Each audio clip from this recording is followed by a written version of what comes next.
Hello, my name is Kayla, and for my presentation I'm doing Q fever. We'll start with my objective. So vocabulary, introduction, causes, history, types of Q fever, how it travels, what carries it, where it started, symptoms, treatment, prevention, my resources, and questions and answers at the end. Vocabulary. Echocardiogram is a test of the action of the heart using ultrasound waves to produce a visual display used for the diagnosis or monitoring of heart disease. Coxiella burnetii is a small gram-negative bacterium that grows on in eukaryotic cells. Pathogen, a bacterium, virus, or other microorganism that can cause a disease. Hepatitis, a disease characterized by inflammation of the liver and severity of the fat or condition being severe. Introduction. Q fever is also known as query fever. It's a bacterial infection caused by Coxiella burnetii. The disease has both acute and chronic illnesses. Coxiella burnetii can survive for months and even years in dust or soil. Causes. Q fever is caused by a bacterial infection with a bacterium called Coxiella burnetii. The bacteria are typically found in cattle, sheep, and goats. The animals transmit the bacteria in their urine, feces, milk, and fluids when they give birth. History. Q fever was first recognized in Australia during the 1930s when workers at a Bisbrand meat processor became ill with a fever. As the cause of the illness was unknown, the workers were diagnosed with query fever. This eventually abbreviated to Q fever. It was first described by Edward Holbrook Derrick in Brisbane, Queensland, Australia. Types of Q fever. There is the most common and least serious type, which is acute Q fever, and more serious type is called chronic Q fever. Acute Q fever. Acute Q fever causes flu-like symptoms that last for a couple of weeks. Less commonly, acute Q fever can cause mild inflammation of the lungs and mild hepatitis. Chronic Q fever. In some cases, the symptoms of Q fever can last for 6 months or longer.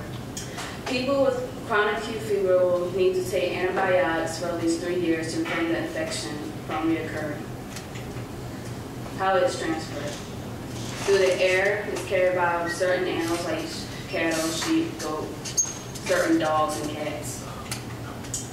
The way you get Q fever is when it's passed on through contact with animal feces, urine, and birth products. Also, they can get this disease if they breathe in air/dust that was infected by any animal in the premises. Symptoms. Q fever can cause acute or chronic illnesses in humans. The acute symptoms are caused by infection with Coxiella burnetii, which is usually developed within 2 to 3 weeks of exposure. Although half of the humans infected with Coxiella burnetii don't show any symptoms. These are the most common symptoms that are found in acute Q fever. High fevers that rank from 105 degrees Fahrenheit, severe headaches, chills or sweats, nausea, vomiting, diarrhea, abdominal pain, and chest pain. Where it started. It started in Australia, and people that are at risk: slaughterhouse workers, veterinarians, researchers, food processors, and cattle workers. People who get Q fever are between the ages 30 and 70 years old. And it's occasionally found in children. The youngest child that had Q fever was 3 years old. Treatment. Q fever is diagnosed with a blood antibody test. According to the CDC, an antibody test frequently appears negative in the first 7 to 10 days of sickness. Treatment depends on severity of the symptoms. If your doctor suspects chronic infection, he or she may order other tests, including a chest x-ray to look at your lungs and a test called an echocardiogram to look at your heart valves. Complications. Sometimes Q fever can persist or come back. This can lead to more serious complications if the infection affects your heart, liver, lungs, and brain. You are at high risk of developing chronic Q fever. According to the CDC, chronic Q fever occurs in less than 5% of infected patients. Prevention.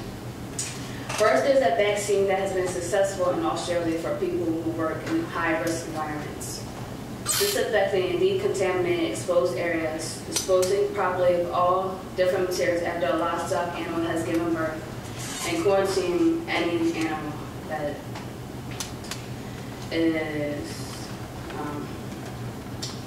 had this disease. This is a chart of all the people that had Q fever from 2002 to 2010. This is the number of animal Q fever cases from 1998 when it first started, and it's ended in 2010.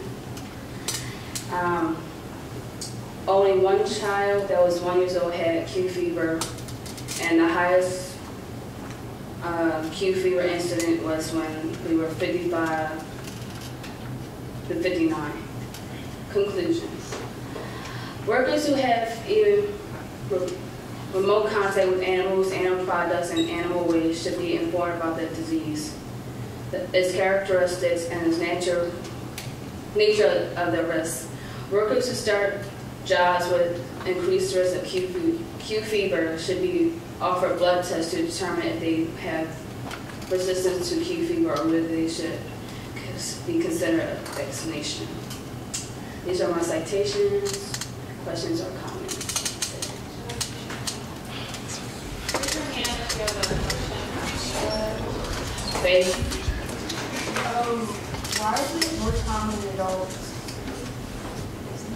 Why is it most common in adults? Because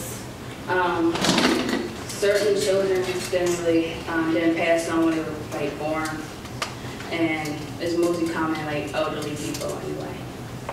Sam, What does quarry mean? what did you say? What does a quarry mean?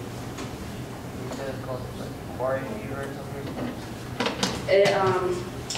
That's the first name it was called when it was founded in Queensland, Australia, and then they changed it to Q fever.